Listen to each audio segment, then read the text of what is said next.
40년 동안의 고된 여정이 끝나고 마침내 약속의 땅이 눈앞에 펼쳐졌다고 상상해 보세요.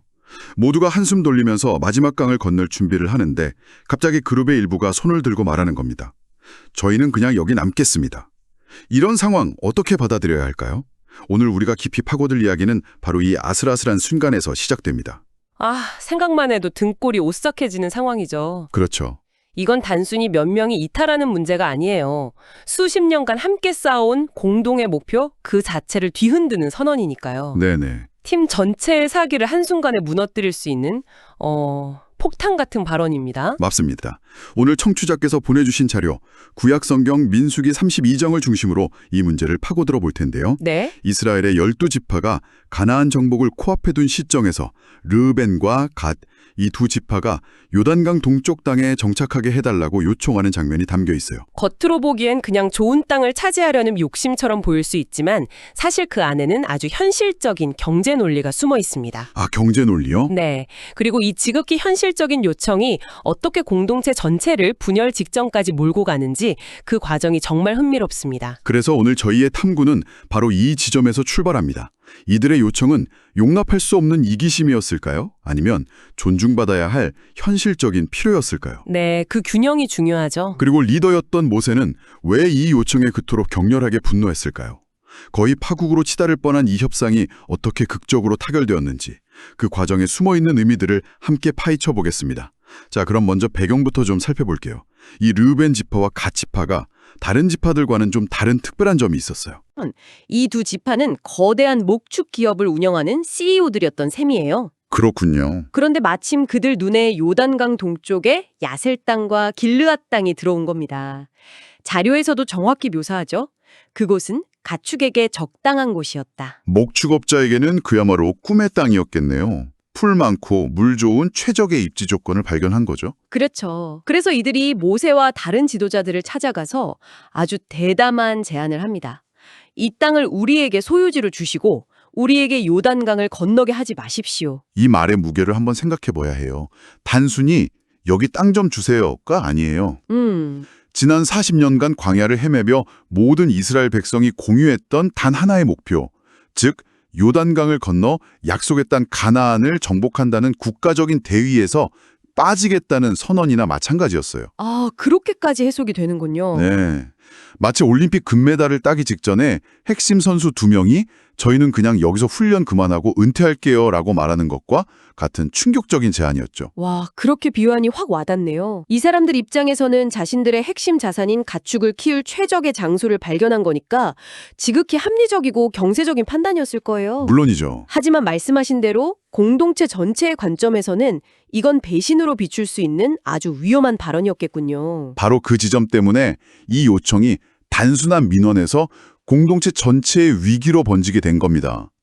우리는 하나다라는 대전제에 처음으로 균열이 가기 시작한 거죠. 공동체의 약속에 금이 가기 시작했다는 말씀이시군요. 네.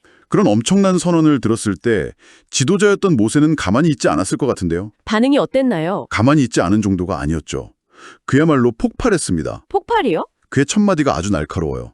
너희 형제들은 싸우러 가는데 너희는 여기 앉아있겠다는 말이냐?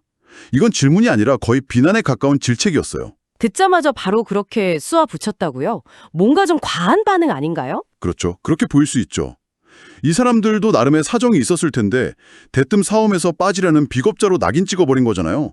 모세가 그날따라 좀 예민했던 걸까요? 정말 좋은 질문이에요. 바로 그 과한 반응에 이 사건의 핵심이 숨어 있습니다. 모세의 분노는 그날의 감정 문제가 아니었어요. 그건 40년 묵은 트라우마의 재현이었습니다.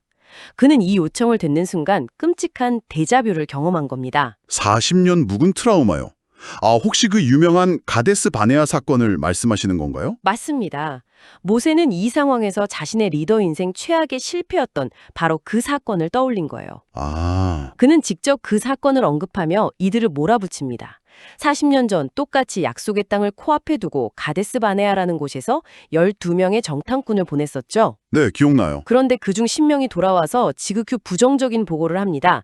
그 땅 사람들은 거인이고 성벽은 하늘에 닿을 듯이 높다.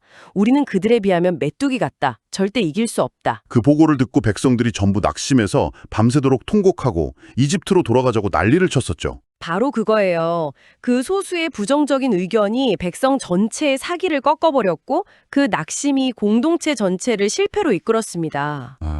결국 하나님은 약속의 땅에 들어가길 거부한 그 세대 전체가 광야에서 죽을 것이라고 선언하셨고 그 결과 40년간의 끔찍한 광야 방랑이 시작된 겁니다. 그렇군요. 모세에게 소수의 이탈적인 목소리가 다수의 용기를 꺾는 경험은 악몽 그 자체였던 거죠. 이제야 그림이 맞춰지네요. 모세는 르우벤과 갓 지파에 우리는 건너지 않겠다는 말에서 40년 전 정탐꾼들의 우리는 들어갈 수 없다는 말과 똑같은 낙심 바이러스를 본 거군요. 정확합니다. 이건 단순히 병사 몇 명이 이탈하는 군사적인 문제를 넘어서 공동체 전체를 무너뜨릴 수 있는 정신적인 전염병처럼 보였던 거예요. 네, 그는 이 두 지파를 새로운 전염병의 슈퍼 전파자로 본 겁니다. 와, 그래서 그의 비난 수위가 상상을 초월할 정도로 강해져요. 보라, 너희는 너희 조상들의 뒤를 이어 일어난 죄인의 무리다. 라며 거의 저주에 가까운 말을 퍼붓습니다. 와, 그건 정말. 너희는 40년 전 그 실패자들의 DNA를 그대로 물려받은 놈들이다. 라며 그들의 행동을 개인적인 이기심을 넘어 역사적이고 신학적인 죄악의 반복으로 규정해버린 거죠. 와, 그건 정말 가혹한 비난인데요. 아무리 그래도 40년 전의 실패를 지금 세대한테 뒤집어 씌우는 건 너무 심하게 들리네요. 어떻게 보면 이 두 지파는 좀 억울할 수도 있겠어요. 충분히 그렇게 생각할 수 있죠. 하지만 리더의 입장, 특히 끔찍한 실패를 경험한 리더의 입장에서는 예방이 무엇보다 중요했을 겁니다. 그는 작은 불씨가 온 산을 태우는 것을 직접 목격했기 때문에 이번에는 연기만 보고도 소방차를 전부 출동시킨 셈이죠. 자, 그럼 이제 협상은 완전히 새로운 국면으로 접어들겠네요. 한쪽은 지극히 현실적인 필요를 주장하고 다른 한쪽은 과거의 트라우마에 사로잡혀 극도로 분노하고 있고요. 네, 팽팽하죠. 보통 이런 상황이면 대화가 단절되기 마련인데 이 두 지파가 여기서 정말 놀라운 모습을 보여줍니다. 맞아요. 그들은 모세의 분노에 감정적으로 맞서거나 우리가 뭘 그렇게 잘못했냐고 따지지 않아요. 그럼 어떻게 하죠? 대신 모세의 트라우마, 그의 가장 깊은 두려움을 정면으로 파고들어 그것을 해소해주는 방식으로 접근합니다. 위기를 기회로 바꾸는 놀라운 소통 능력을 보여주죠. 구체적으로 어떤 제안을 했나요? 그들의 협상 전략을 한번 단계별로 뜯어보죠. 첫째, 그들은 자신들의 요청이 즉흥적인 변덕이 아님을 보여줍니다. 먼저 이곳에 가축을 위한 우리를 짓고 우리 아이들과 아내들을 위한 성읍을 건축해서 가족과 재산을 안전하게 보호할 기반부터 만들겠다고 말해요. 이건 자신들의 계획이 가족의 안위까지 고려한 진지하고 책임감 있는 결정이라는 걸 어필하는 거죠. 일단 후방을 든든히 하겠다는 거군요. 합리적인 계획이네요. 하지만 모세의 분노를 잠재우기엔 좀 부족해 보이는데요. 그렇죠. 진짜 결정타는 그 다음에 나오죠. 그렇습니다.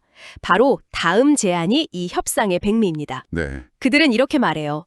가족들을 안전하게 정착시킨 후에 우리는 완전 무장하고 이스라엘 자손들보다 앞장서서 싸우겠습니다. 와. 뒤에 남겠다가 아니라 선봉에 서겠다고 역제안을 한 겁니다. 와, 이건 정말 대단한 제안인데요.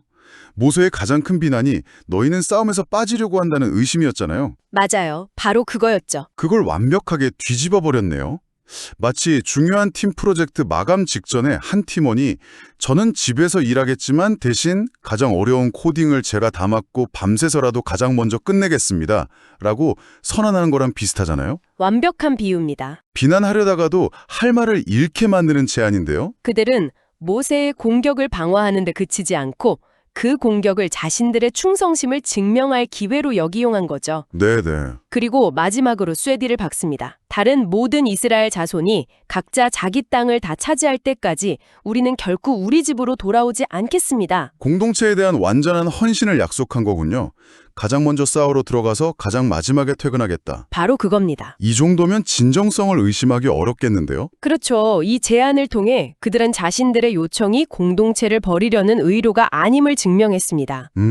오히려 우리의 현실적인 필요를 먼저 해결해주면 아무런 후방 걱정 없이 전쟁에만 온전히 집중할 수 있고 심지어 선봉에 서서 공동의 목표 달성에 누구보다 더 적극적으로 기여할 수 있습니다. 라는 새로운 논리를 제시한 겁니다. 와. 자신들의 필요와 공동체의 목표를 모두 만족시키는 완벽한 윈윈 전략이었죠. 자, 이렇게 판이 완전히 뒤집혔습니다. 이 파격적이고도 논리적인 제안을 들은 모세는 어떻게 반응했을까요? 네. 트라우마에 사로잡혔던 리더가 이성을 되찾았을지 궁금하네요. 모세는 이 제안을 듣고 그들의 진정성을 받아들입니다. 그들이 자신의 핵심적인 두려움을 정확히 이해하고 해결책을 제시했다는 걸 인정한 거죠. 아, 다행이네요. 하지만 그는 여전히 신중하고 노련한 리더입니다.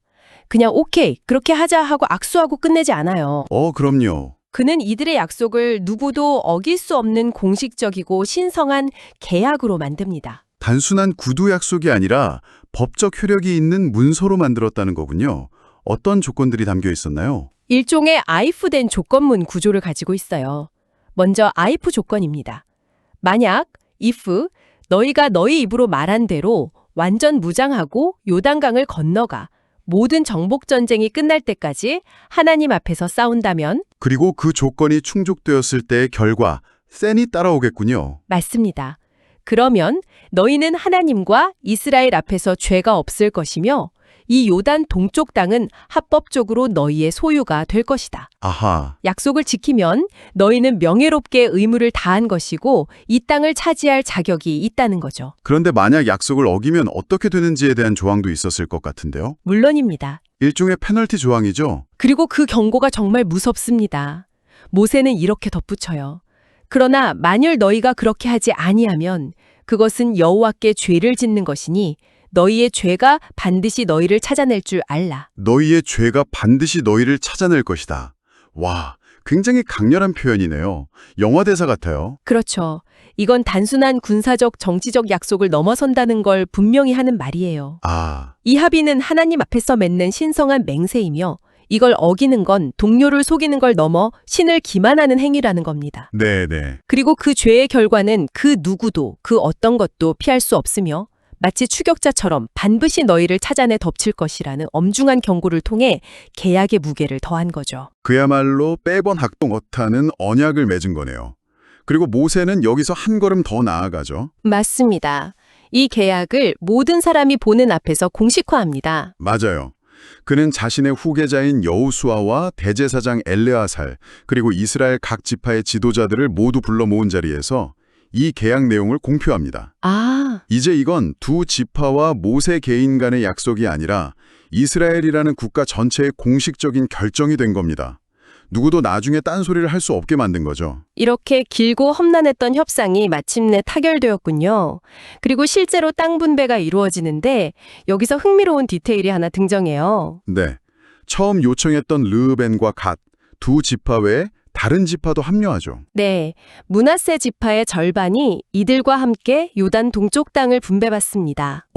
그건 왜 그런가요? 성경에 그 이유가 명확히 나오진 않지만 아마도 므낫세 지파 중 일부도 이들처럼 가축이 많았거나 혹은 이들의 현명한 협상안을 보고 우리도 저 딜에 동참하겠다고 나섰을 가능성이 커요. 아, 그럴 수 있겠네요. 그래서 최종적으로는 두 지파 반이 요단강 동쪽에 새로운 보금자리를 마련하게 됩니다. 그리고 이들이 받은 땅이 그냥 비어있는 땅이 아니었다는 점도 중요하죠. 맞아요. 이미 이스라엘이 정복 전쟁을 통해 아모리 왕 시온과 바산 왕 옥에게서 빼앗은 영토였어요. 즉, 전쟁 승리로 얻은 전리품을 분배받는 형식이었던 거네요. 그렇죠. 그리고 그들의 정착이 굉장히 신속하게 이루어졌다는 걸 알 수 있어요. 신속하게요? 네, 자료를 보면 갓 자손은 디본과 아다롯 같은 성읍을 건축하고 양 우리를 지었고 르우벤 자손은 헤스본과 느보 같은 도시들을 재건했다고 기록되어 있거든요. 아, 그들의 요청이 얼마나 절실하고 현실적인 필요에 기반했는지를 보여주는 대목입니다. 특히 므낫세 지파 사람들의 화력이 인상적인데요. 마길의 자손들은 직접 군사를 이끌고 길르앗 땅을 쳐서 점령했고 네, 야일이나 노바 같은 인물들은 각자 마을들을 정복한 뒤에 자기 이름을 붙여서 하본야일, 노바라고 부르기도 했어요. 맞습니다. 굉장히 역동적이고 진취적인 마치 서부계적 시다 같은 분위기가 느껴져요. 이 모든 과정은 단순한 땅 분배를 넘어 치열한 협상과 엄중한 약속, 그리고 신속한 실행력이 결합된 하나의 거대한 프로젝트였다고 볼 수 있습니다. 네, 오늘 저희는 가축을 위한 좋은 땅을 원했던 지극히 현실적인 요청이 어떻게 공동체 분열이라는 심각한 위기로 번졌는지, 네. 그리고 이 위기가 어떻게 구체적인 대안 제시와 조건부 합의라는 극적인 협상을 통해 극복되었는지 그 정과정을 따라가 보았습니다. 결국 이 협상의 핵심은 과거의 트라우마를 어떻게 극복하는가였어요.